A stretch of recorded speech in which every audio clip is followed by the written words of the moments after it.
খালেদা জিয়ার স্বাস্থ্যের খোঁজ খবর নিতে হাসপাতালে প্রধান উপদেষ্টা, চিকিৎসায় যুক্ত হলো ব্রিটিশ ও চীনা বিশেষজ্ঞ দল। নেতাকর্মীদের প্রার্থনায় দ্রুত সুস্থ হওয়ার আকুতি। সবাইকে দোয়া করার জন্য ইনশাল্লাহ বিনীত অনুরোধ রইল। 18 কোটি জনগণ, 18 কোটি সন্তান একজন মায়ের জন্য দোয়া করতেছে। পোস্টাল ভোটের সুযোগ পাচ্ছেন জর্ডানের রেমিটেন্স যোদ্ধারা। জটিলতা থাকায় ভোটার আইডির পরিবর্তে পাসপোর্ট ব্যবহারের দাবি।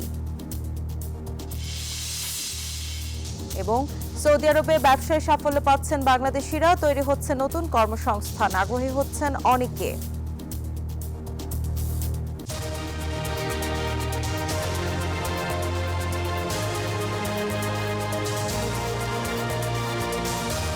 স্বাগত জানাচ্ছি প্রবাসের সংবাদে। সঙ্গে আছি আমি সিরাজুম মুনিরা। লিখছিলেন বিআরবি কেবল সংবাদ শিরোনাম। এবার বিস্তারিত। রাজধানীর এভারকেয়ার হাসপাতালে গিয়ে বিএনপি চেয়ারপারসন বেগম খালেদা জিয়ার খোঁজ খবর নিলেন প্রধান উপদেষ্টা ডক্টর মোহাম্মদ ইউনূস। বুধবার সন্ধ্যা 7টার দিকে অন্তর্বর্তী সরকার প্রধানের গাড়িবহর হাসপাতালে প্রবেশ করে। স্বাগত জানান বিএনপি মহাসচিব মির্জা ফখরুল ইসলাম আলমগীর। পরে প্রধান উপদেষ্টাকে নিয়ে চতুর্থ তলায় ক্রিটিক্যাল কেয়ার ইউনিটে যান।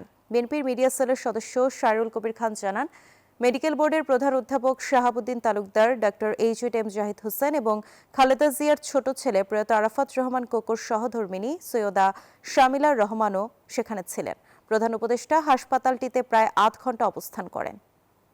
এখনও অপরিবর্তিত বিএনপি চেয়ারপারসন খালেদা জিয়ার শারীরিক অবস্থা।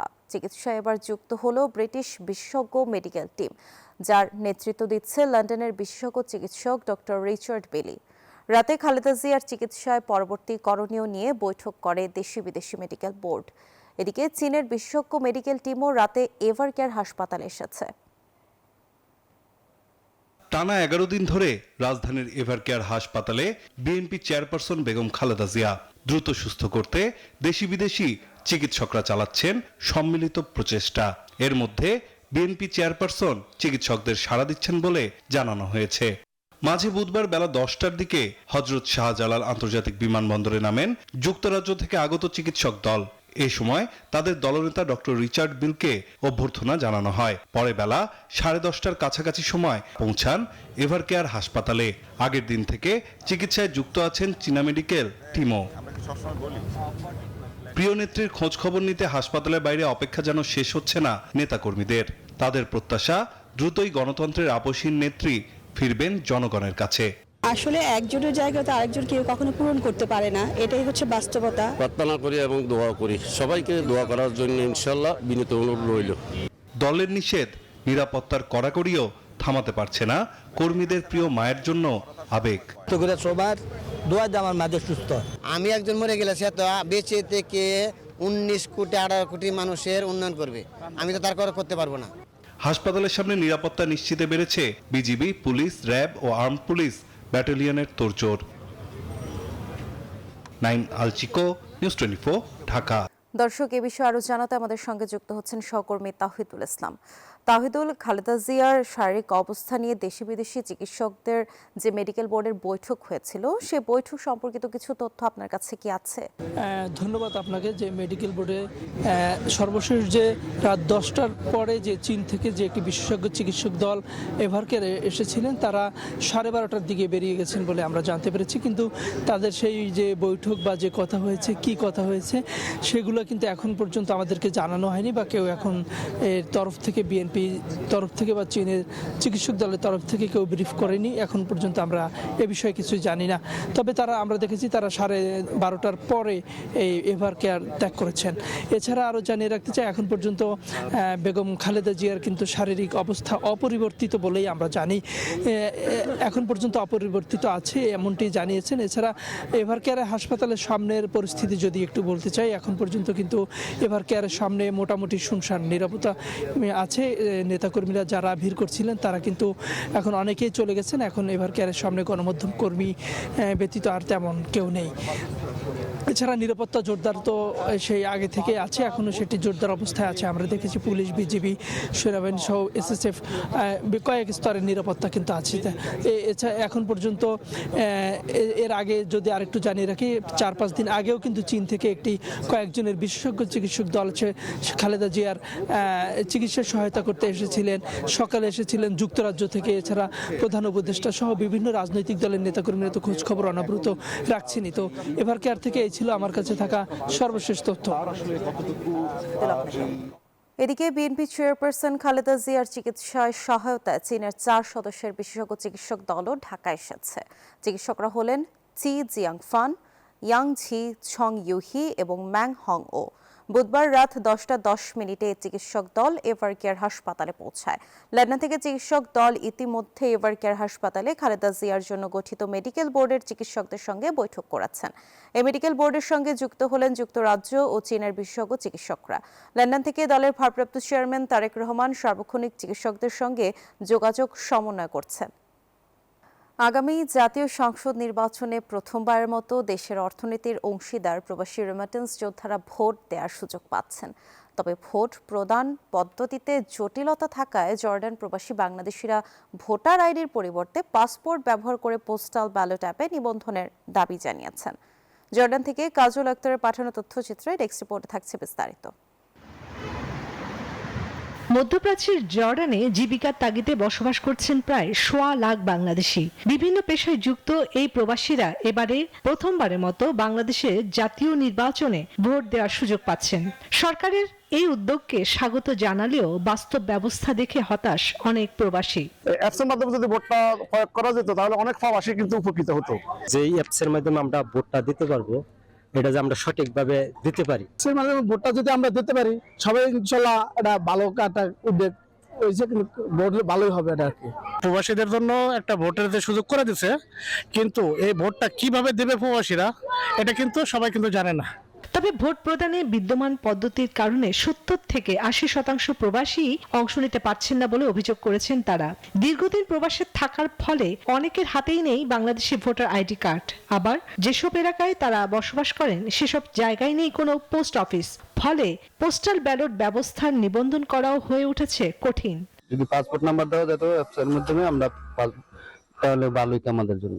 ভোট দেওয়া যাবে এটাই জানি, এখন কিভাবে দিতে হবে এটা সঠিক জানা নাই। যদি পাসপোর্ট নাম্বার দিয়ে আর মনে করেন অ্যাপসের মাধ্যমে যদি ভোটটা দেওয়া যেত আমরা লাগে সুবিধা হতো। অ্যাপের মাধ্যমে যদি ভোটটা দিতে পারতাম তাহলে আমাদের জন্য অনেক উপকার হতো। প্রবাসীদের দাবি, ভোটার আইডির পরিবর্তে পাসপোর্ট ব্যবহার করে পোস্টাল ব্যালট অ্যাপে নিবন্ধনের ব্যবস্থা করা হলে উল্লেখযোগ্য সংখ্যক জর্ডান প্রবাসী তাদের গণতান্ত্রিক অধিকার প্রয়োগ করতে পারবেন। সৌদি আরবে ব্যবসা করে সফল হচ্ছেন প্রবাসী বাংলাদেশিরা। নিজেদের মেধা ও শ্রমকে কাজে লাগিয়ে গড়ে তুলছেন একের পর এক ব্যবসা প্রতিষ্ঠান। তাদের মধ্যে একজন চট্টগ্রামের মহিউদ্দিন। ব্যবসা করে শুধু নিজেই সফল হননি, অনেকের কর্মসংস্থানের ব্যবস্থাও করেছেন তিনি। মোহাম্মদ ফিরোজের তথ্যচিত্রে ডেস্ক রিপোর্ট। বিশ্বের দরিদ্র ও উন্নয়নশীল দেশগুলোর জন্য স্বপ্নের দেশ সৌদি আরব। জীবিকার তাগিদে প্রতিনিয়তই স্বজনদের ছেড়ে বাংলাদেশ সহ বিভিন্ন দেশ থেকে দেশটিতে পাড়ি জমান বহু মানুষ। তবে শুধু চাকরিই নয়, ব্যবসা করেও দেশটিতে সফলতা পাচ্ছেন প্রবাসী বাংলাদেশিরা। নিজেদের মেধা ও শ্রমকে কাজে লাগিয়ে গড়ে তুলেছেন একের পর এক ব্যবসায়িক প্রতিষ্ঠান। তাদের মধ্যে একজন হলেন চট্টগ্রামের মহিউদ্দিন। দীর্ঘ 30 বছরের অভিজ্ঞতাকে কাজে লাগিয়ে সততা আর শ্রম দিয়ে গড়ে তুলেছেন বেশ কয়েকটি রেস্টুরেন্ট ও ব্যবসা প্রতিষ্ঠান। সৌদি আরবে এই পর্যন্ত আমার 4-5টার মতো হোটেল আছে। সবাই আসবেন আপনারা, আইসা সবাই দেখে যাবেন। খানাপিনার মান আগের থেকে অনেক ভালো করছে এখন। মদিনা হোটেল নতুন রূপে নতুন সাজে আপনাদের জন্য সাজিয়েছি, আপনারা সবাই আসবেন। دور الجميع وتحت رعاية الشيخ موحي। আমরা চাই যে বাংলাদেশ থেকে রেফিডেন্স পাঠিয়ে আমরা দেশকে উন্নত করার জন্য, প্রবাসীদের বেকারত্ব দূর করানোর জন্য এটা ভালো একটা উদ্যোগ নেওয়া হয়েছে। আমি মনে করি এটা খুব ভালো হয়েছে এবং এই হোটেলটা আরো ভালোভাবে পরিচালিতভাবে। তথ্য বলছে বেশিরভাগ বাংলাদেশি শ্রমিক সৌদি সরকারের দেওয়া সুযোগ কাজে লাগিয়ে কঠোর পরিশ্রম এবং নিষ্ঠার উপর ভর করে তৈরি করেছে নিজেদের পরিচিতি, পরিচালনা করছেন ব্যবসা। আর তাতে শুধু সফলতাই অর্জন করেননি, কর্মসংস্থানের ব্যবস্থাও করেছেন অনেকে। Desk report, news 24। চীনের Jiangxi university of finance and ইকোনমিক্সে অনুষ্ঠিত হয়ে গেল নবম আন্তর্জাতিক সাংস্কৃতিক উৎসব।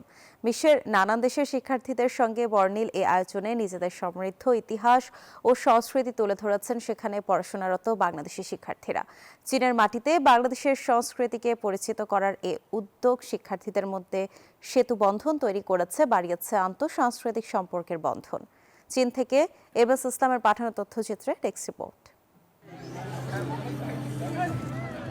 চীনের উত্তরাঞ্চলের রাইজিং স্কোয়ারে উৎসবমুখর পরিবেশে অনুষ্ঠিত হলো আন্তর্জাতিক সাংস্কৃতিক উৎসব। মরক্কান শিক্ষার্থী রেজা বেইজাদে এবং চাইনিজ শিক্ষার্থী ফুজিয়াচির উপস্থাপনায় উৎসবের উদ্বোধন করেন বিশ্ববিদ্যালয়ের ভাইস প্রেসিডেন্ট ইউয়ান হংলিন।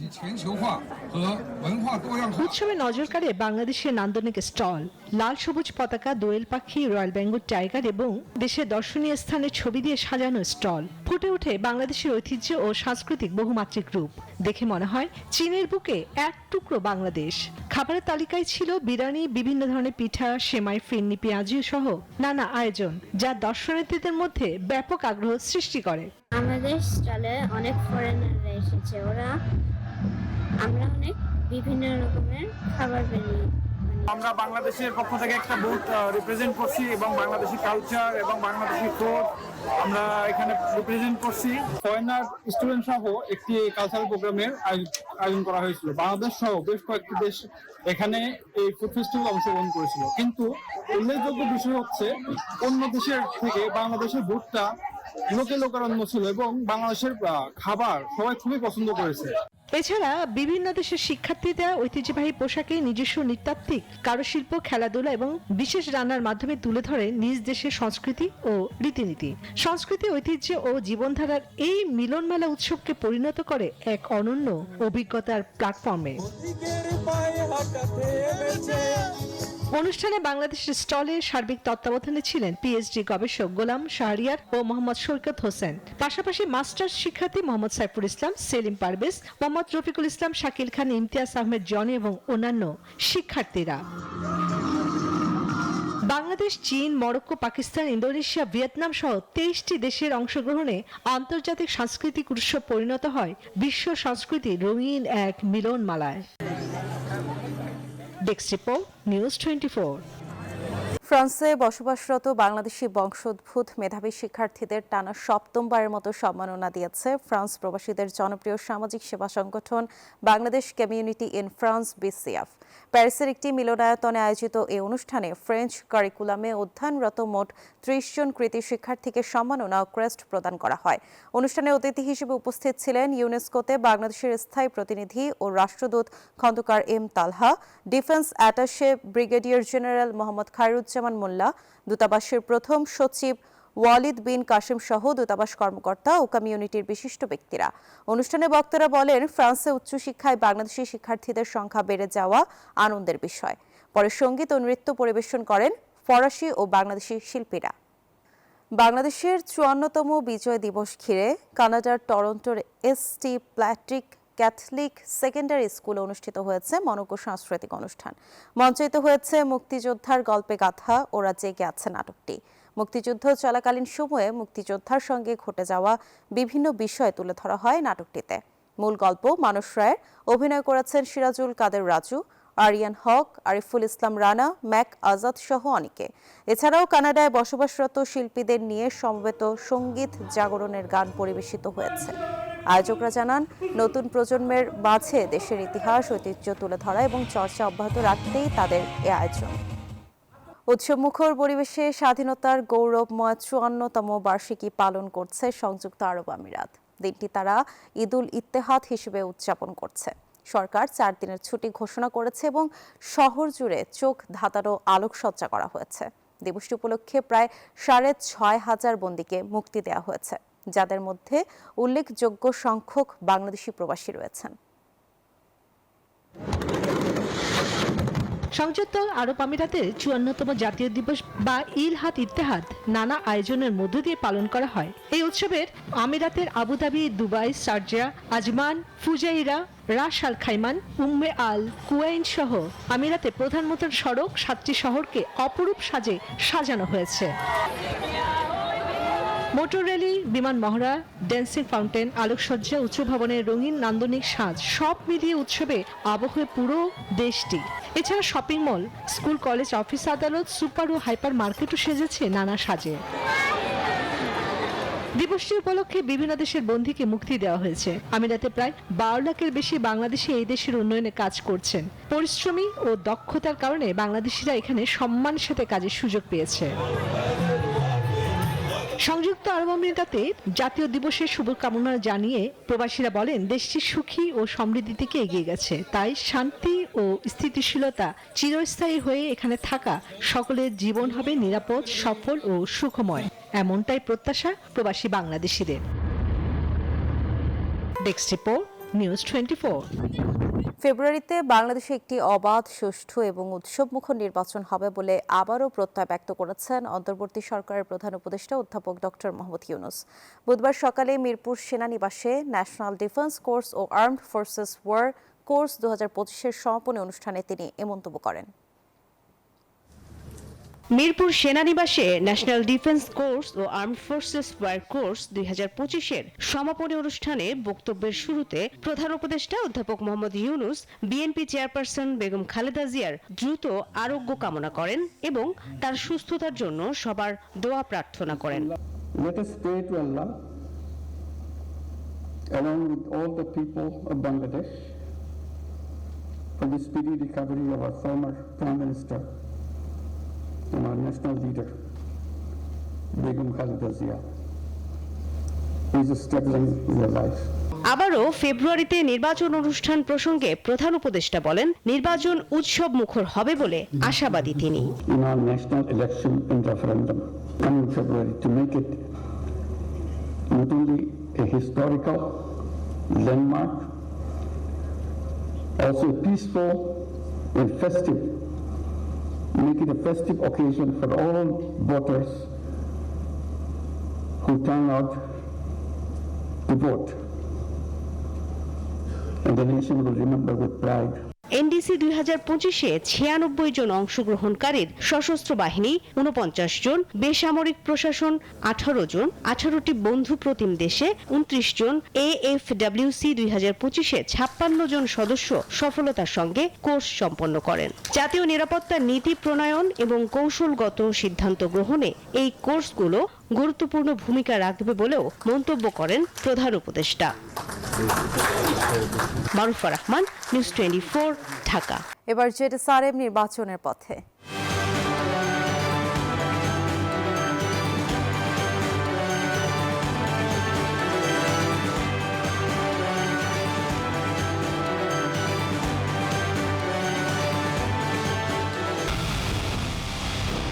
পুরো দেশের মুখে হাসি ফোটাতে নিজেকে হতে হয় স্ট্রং, আর মনোবল হতে হয় স্পার্ক জিরো। জেডএসআরএম 25 বছরের পথ চলায় নিরাপদে রাখার প্রত্যয়। শাপলা কলি প্রতীকে ইসির নিবন্ধন সনদ গ্রহণ করল জাতীয় নাগরিক পার্টি। বুধবার বিকেলে দলটির নেতারা নির্বাচন কমিশনে যান। দলটির আহ্বায়ক নাহিদ ইসলাম সাংবাদিকদের জানান, নির্বাচন কমিশন নিয়ে এনসিপি উদ্বিগ্ন। ইসি পক্ষপাতমূলক আচরণ করলে এনসিপি কঠোর হবে। সবার সঙ্গে আলোচনা করে ইসিকে নির্বাচনের তফসিল ঘোষণার আহ্বানও জানান নাহিদ।